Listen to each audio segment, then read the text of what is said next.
The massive alien ship appeared on a quiet Tuesday morning, casting a shadow over New York that stretched for miles. The world held its breath, waiting for either destruction or salvation. But what humanity got instead was an invitation. And not just any invitation, but one that would change the course of human history forever. Tom Miller was fixing a car's transmission when the news broke. The old TV in his garage buzzed with static before showing the historic moment. Tall, elegant aliens standing before the United Nations, offering Earth membership in the Galactic Union. But what caught his attention wasn't the trade deals or the technology exchanges. It was the brief mention of something called the fighting pits. The universe's most prestigious combat sport, the alien ambassador explained, his translating device making his voice sound almost musical. Each species is permitted one representative per solar cycle to compete in our grand arenas. Tom's wrench clattered to the floor. 10 years ago, he had been one of the top MMA fighters in the world until a drunk driver shattered his career. Now, at 35, he spent his days fixing cars and teaching weekend self-defense classes. But something deep inside him stirred at those words. The weeks that followed were chaos. Every nation wanted to send their own champion. Arguments broke out in the UN. Finally, a solution was proposed: a worldwide tournament to select Earth's first representative. Tom watched the qualifying rounds from his small apartment. Fighters from every discipline entered. Champions from UFC, Olympic wrestlers, boxing legends, martial arts masters. Each night, he studied their moves, noting their strengths and weaknesses. His hands would unconsciously move, muscle memory from thousands of hours of training taking over. "You should enter," said Rick, his old training partner, during one of their weekly beers. "You were the best before the accident." Tom laughed it off, but the idea had already taken root. That night, he dug out his old training gear from the closet. It still fit, though a bit tighter around the middle. His body remembered the movements, the kicks, the punches, the grappling techniques. 5 hours later, drenched in sweat, he made his decision. The regional qualifiers were brutal. Tom fought through pain he hadn't felt in years, facing opponents half his age. But what he lacked in youth, he made up for in experience. He knew when to conserve energy, when to press an advantage, how to read an opponent's body language. Fight after fight, he advanced. The national finals were held in Las Vegas. Under the bright lights of the arena, Tom faced America's top fighters. His semifinal match against a heavyweight champion lasted nearly an hour. Both men were exhausted, but Tom remembered something his first trainer told him. "The fight isn't over until your body gives up or your mind does, and you control your mind." He won with a submission hold in the final minutes. The global finals brought together 32 fighters from around the world. The alien representatives watched from a special booth, their expressions unreadable as they studied Earth's fighting styles. Tom fought through the bracket, each match harder than the last. In the finals, he faced a Brazilian jiu-jitsu master who moved like water. For 15 minutes, they tested each other, looking for weaknesses. Tom's ribs were bruised, his left eye nearly swollen shut. But in the third round, he saw his opening. A feint, a quick level change, and suddenly his opponent was trapped in a complex hold Tom had developed years ago. The tap came seconds later. As the referee raised his hand, Tom looked up at the alien observers. Their translator relayed their words through the arena speakers. "The human representative has been chosen. Training begins in 1 month. Prepare yourself, Thomas Miller, for the Galactic fighting pits." Tom's journey from a small-town mechanic to humanity's champion had begun.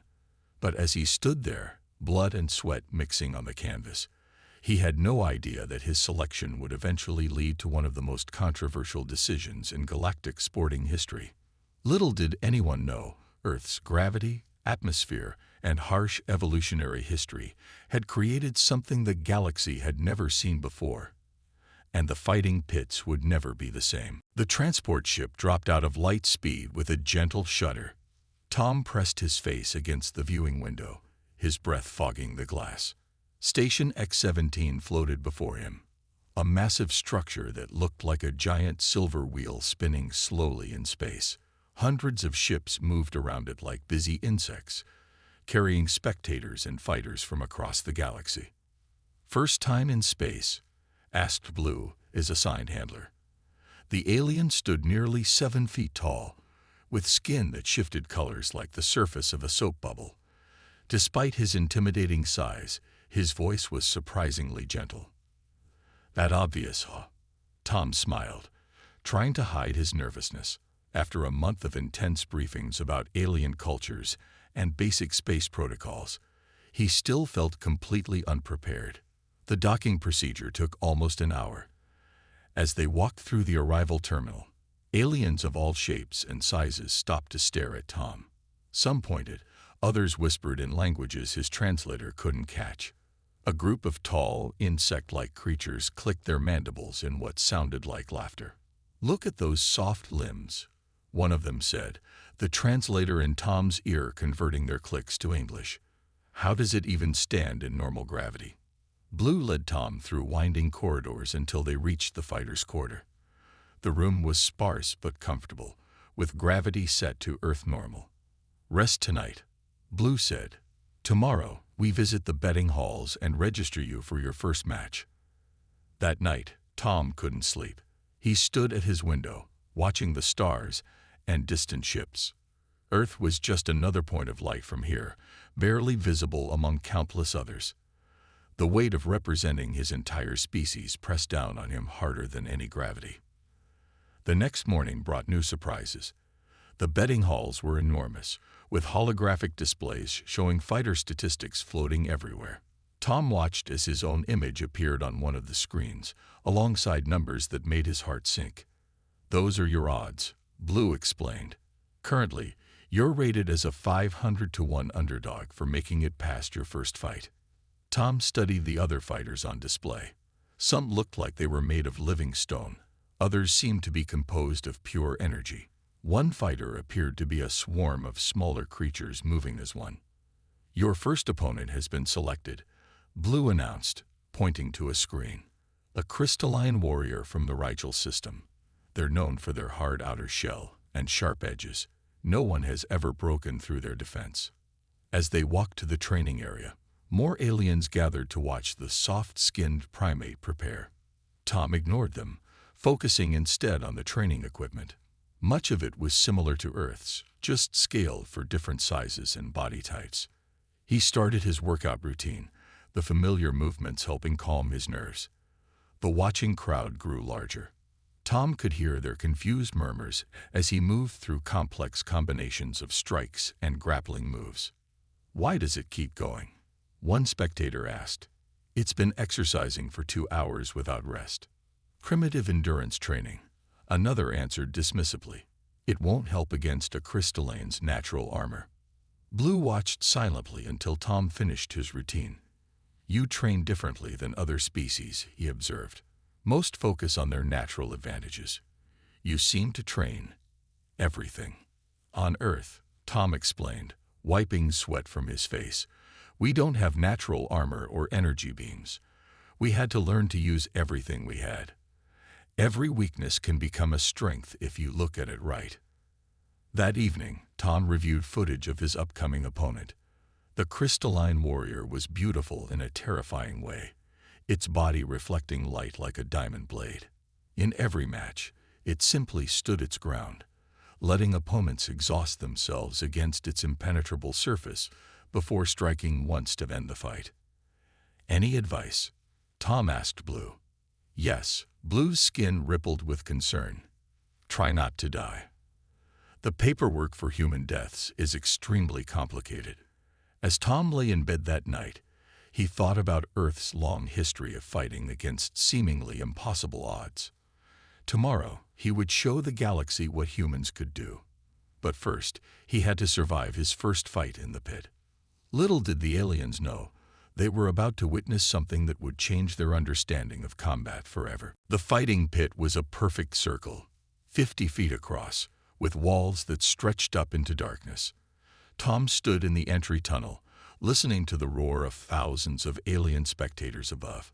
His opponent, the crystalline warrior, waited on the other side of the arena. "Remember," Blue said, his skin flickering with anxiety, "no one expects you to win. Just try to last more than 30 seconds. That alone would bring honor to your species." Tom nodded, rolling his shoulders. His hands were wrapped in special fighting tape designed to protect against crystalline edges. It wouldn't help much, but something was better than nothing. And now, the announcer's voice boomed through the stadium, translated into hundreds of languages simultaneously, entering the pit. From the primitive world Earth, the human fighter Tom Miller. The crowd's reaction was a mix of curious murmurs and mocking laughter. Tom walked into the arena, the bright lights reflecting off the metallic floor. Across from him, his opponent sparkled like a statue made of diamonds and razor blades. Facing him, the undefeated crystalline warrior, Prism, that shatters bone. The cheers were deafening this time. The crystalline fighter stood motionless, its faceted surface catching and splitting light into rainbow patterns. "Begin." Prism, that shatters bone, didn't move, following its usual strategy of letting opponents wear themselves out.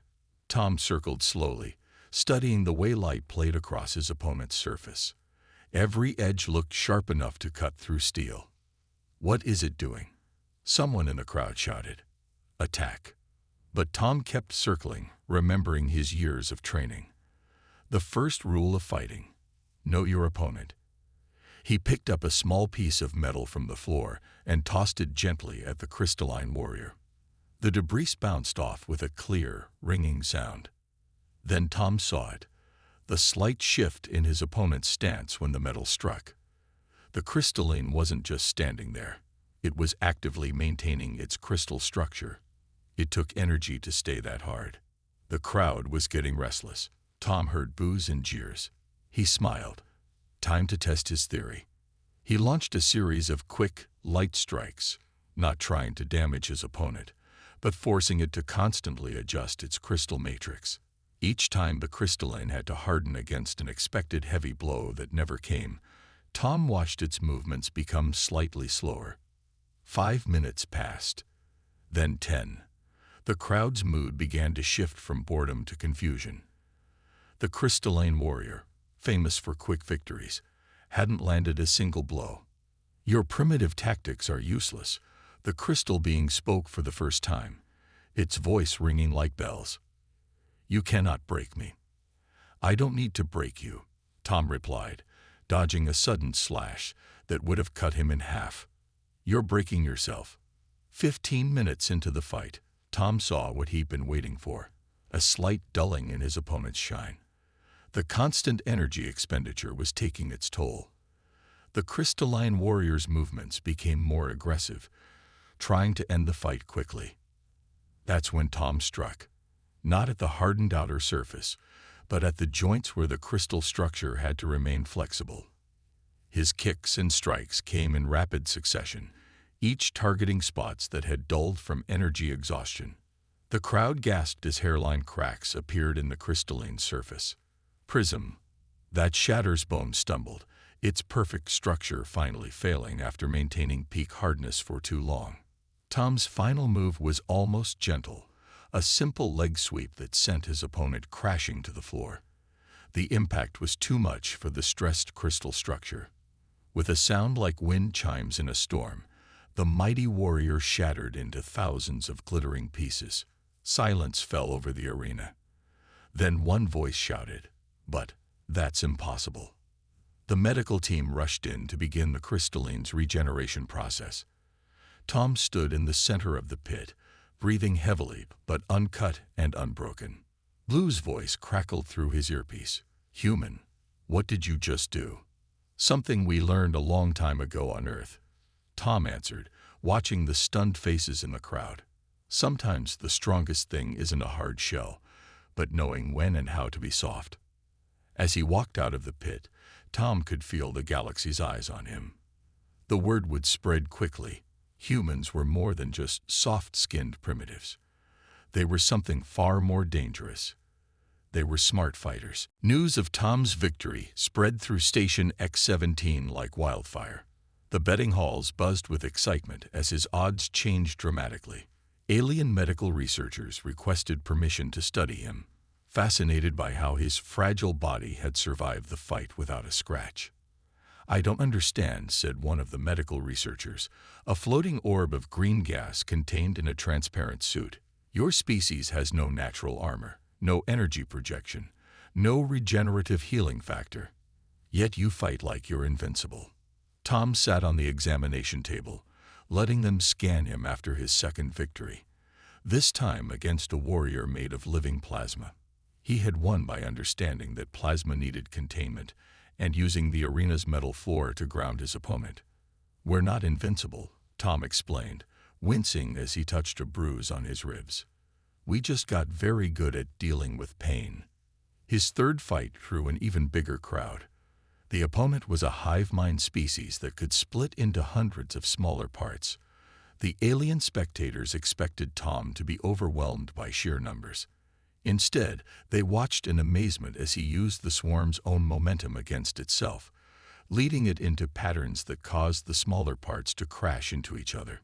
Blue's skin had started showing proud colors whenever they walked through the station. "3 fights, 3 wins," he said, and each time using a different fighting style. "How many forms of combat do humans have?" "Thousands," Tom replied. "When you're not the strongest or fastest species on your planet, you learn to adapt. Every culture on Earth developed its own way of fighting." The medical researchers were becoming more excited with each fight. They compiled data on Tom's endurance, recovery time, and pain tolerance. During his fourth fight against a gravity-manipulating opponent, they recorded something unprecedented. "Your body is actively adapting," the lead researcher exclaimed afterward. "Your bone density has increased 3% since arriving here. Your muscle fiber recovery rate is accelerating.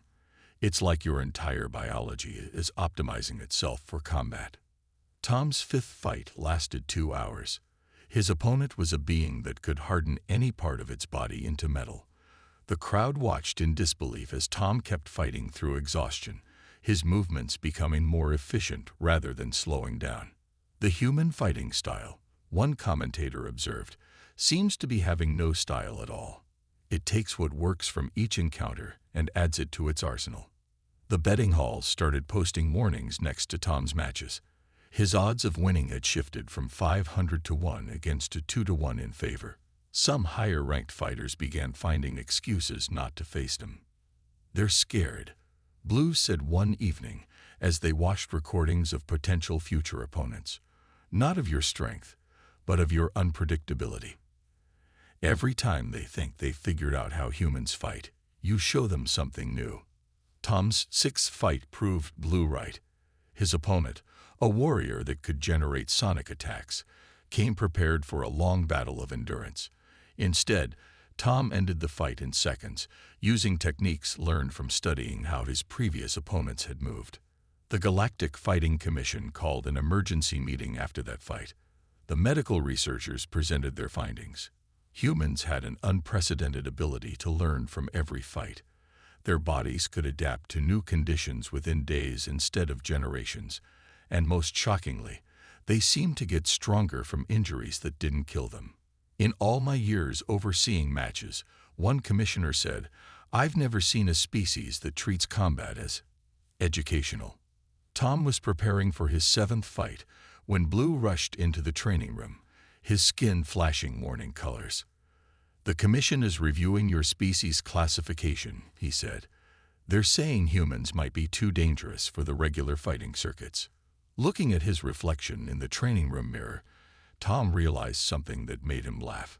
Humans had spent so long looking up at the stars, wondering if they'd be strong enough to compete with alien life. No one had considered that maybe, just maybe, Earth had made them too strong. His next fight would change everything, but not in the way anyone expected. The Galactic Fighting Commission's investigation chamber was filled with representatives from 30 different species. Tom sat in the center, feeling like a specimen under a microscope. The massive screens behind the commissioners displayed data from his fights and medical scans. "We have discovered," announced the head commissioner, "a being made of swirling golden mist, disturbing information about planet Earth and its inhabitants." Images of Earth appeared on the screens: hurricanes, volcanoes, earthquakes, and predators. Tom watched as the alien audience flinched at footage of bears, lions, and sharks. "Earth is what we classify as a death world," the commissioner continued. "High gravity, extreme temperature variations, aggressive predators, and constant natural disasters. But that's not what concerns us most." The screen switched to showing human history: ancient cave paintings of hunters, gladiatorial combat, martial arts training, and modern military exercises. "Humans," a different commissioner spoke, this one a crystalline being like Tom's first opponent, "are the only known species to turn combat into an art form. They fight for sport, for exercise, even for entertainment." Blue stood next to Tom, his skin showing colors of concern. The investigation had been going on for 3 days, delaying Tom's next scheduled fight. "Let me show you something remarkable." The lead medical researcher floated forward in their containment suit. "This is a scan of the human's body after each fight." The screens displayed complex medical data. Notice how the bone density increases, how the muscle fibers adapt, how even the neural pathways optimize for combat. Humans don't just learn fighting techniques, their entire biology evolves to become better at fighting. Murmurs spread through the chamber. Tom remembered something his old trainer used to say: "The only way to get stronger is to face something that could beat you." But surely, one commissioner argued, their soft bodies must have a breaking point. The medical researcher's containment suit buzzed with excitement. "That's the most fascinating part. Human pain tolerance is off our charts. They can continue fighting with injuries that would incapacitate most species, and their healing process, injuries that don't kill them literally make them stronger." More images appeared: X-rays of healed bones that were stronger at the breakpoints, scarred tissue that was tougher than the original, neural pathways that had found new routes around damaged areas. "This is unprecedented," the head commissioner declared. "A species that treats near-death experiences as improvement opportunities." Tom finally spoke up. "On Earth, we have a saying: what doesn't kill you makes you stronger." It's not just a saying for us. It's literally how we evolved. The chamber erupted in discussion. Some commissioners argued for immediate disqualification of all human fighters. Others wanted to study humans further. A few suggested creating a new fighting league just for Death World species. "There's more." Blue stepped forward, his skin showing truth-telling colors. "I've been monitoring the human's training. He's not just learning how to fight better. He's learning how to teach. He's already started creating new fighting techniques by combining what he's learned from different species." This revelation caused even more chaos. The idea of a species that could not only adapt to any fighting style, but also create new ones was terrifying to many. A junior commissioner rushed in with new data. "We've just finished analyzing Earth's information networks. Humans have thousands of different fighting styles. They turn every tool into a weapon, every weakness into a strength. They even fight using things called memes and social media." The head commissioner raised all 4 of their appendages for silence. "This is no longer just about the fighting pits, a species this adapted to combat. We need to reconsider Earth's classification in the Galactic Union." Tom sat quietly, realizing the irony. Humans had spent so long worrying about being too weak for the galaxy, only to find out they were considered too dangerous. "The final decision will come after your championship match," the head commissioner announced. "But be warned, the future of human participation in galactic sports hangs in the balance." As Tom left the chamber, he knew his next fight wouldn't just be for victory. It would be to prove that humans could be more than just dangerous. They could be teachers, innovators, and partners in the galaxy's greatest sports. The real challenge was just beginning. The arena fell silent as Tom entered for the championship match.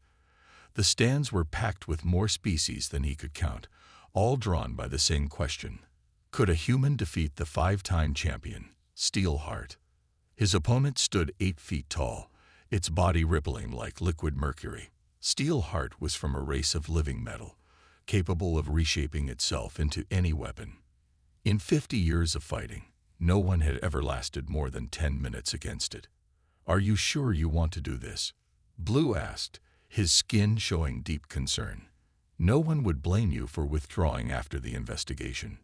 Tom tightened his hand wraps. "That's exactly why I have to fight.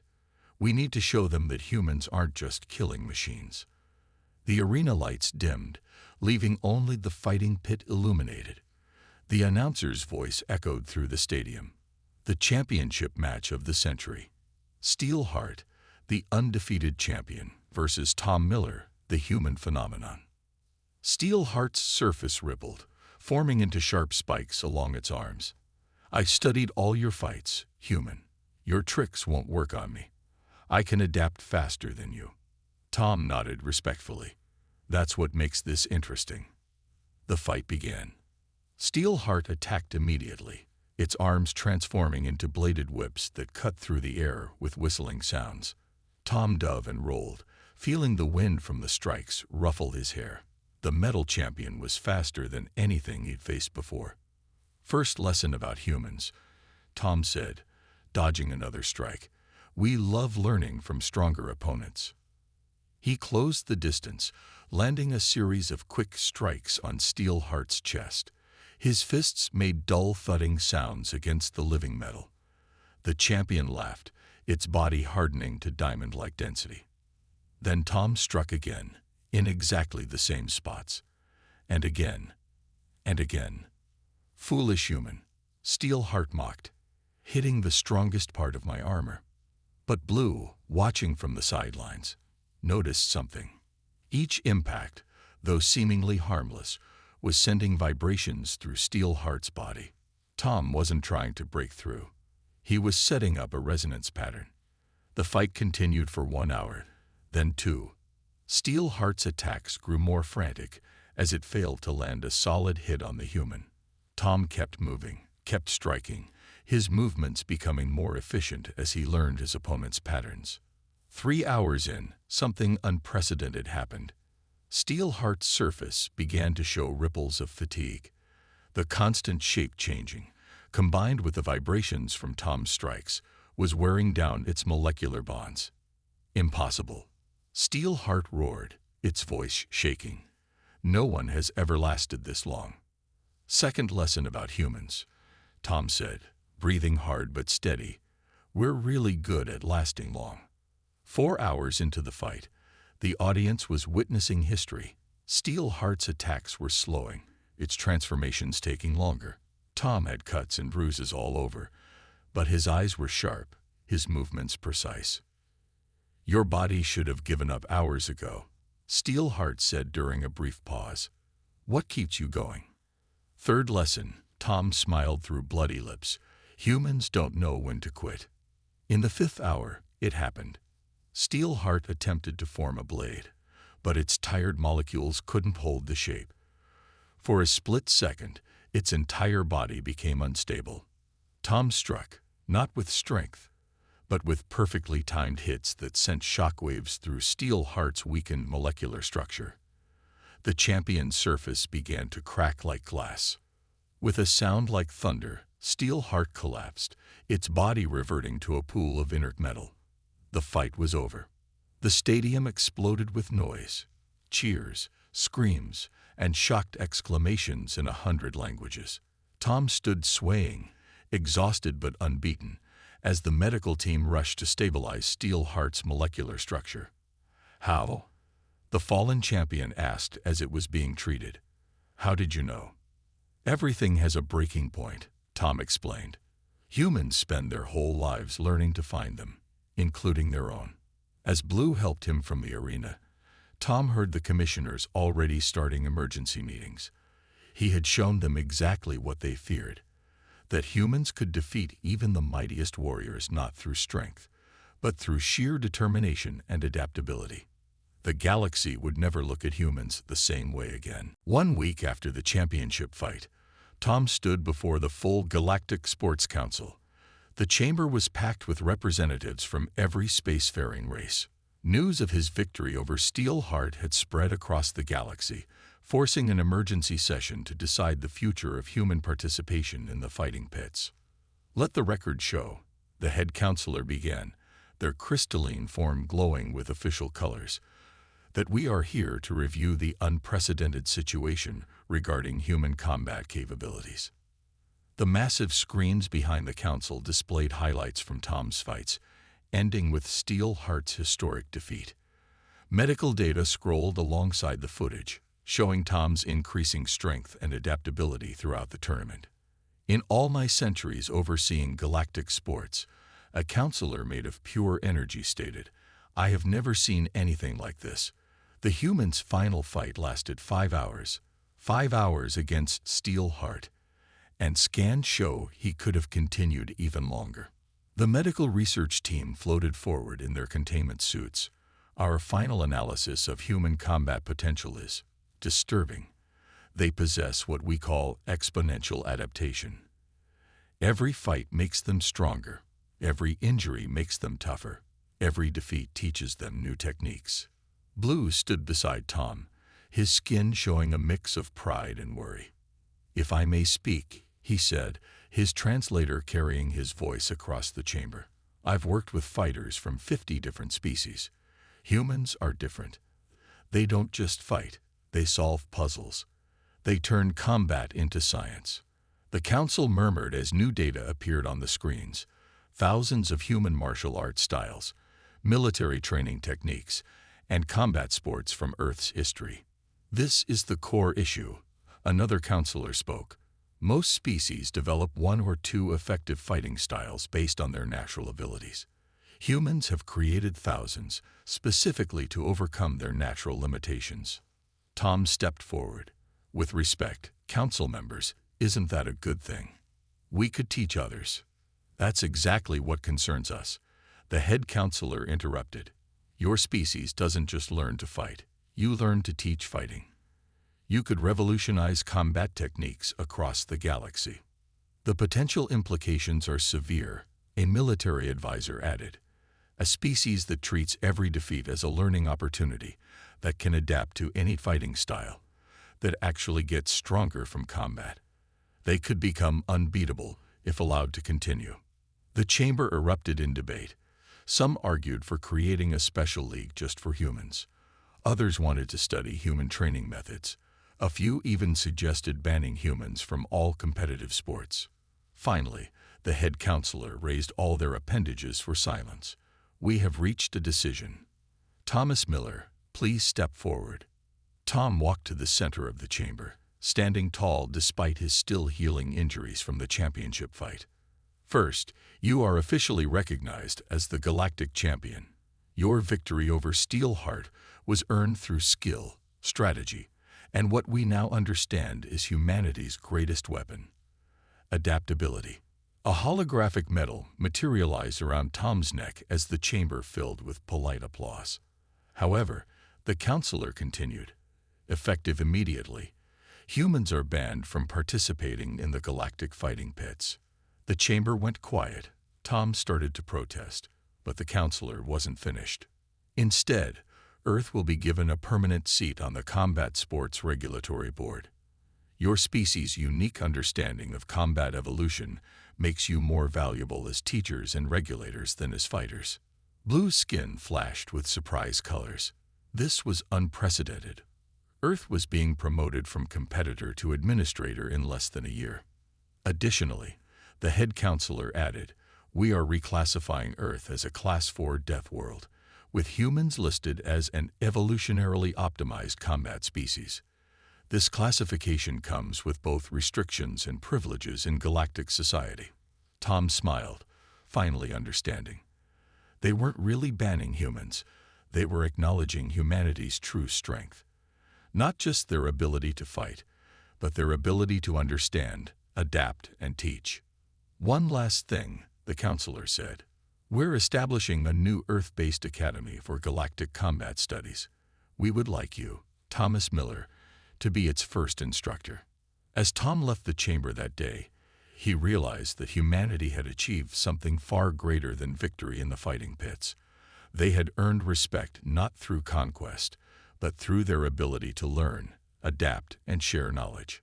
The story of why humans were banned from the fighting pits would be told across the galaxy for generations, not as a tale of defeat, but as the beginning of a new era in galactic sports history.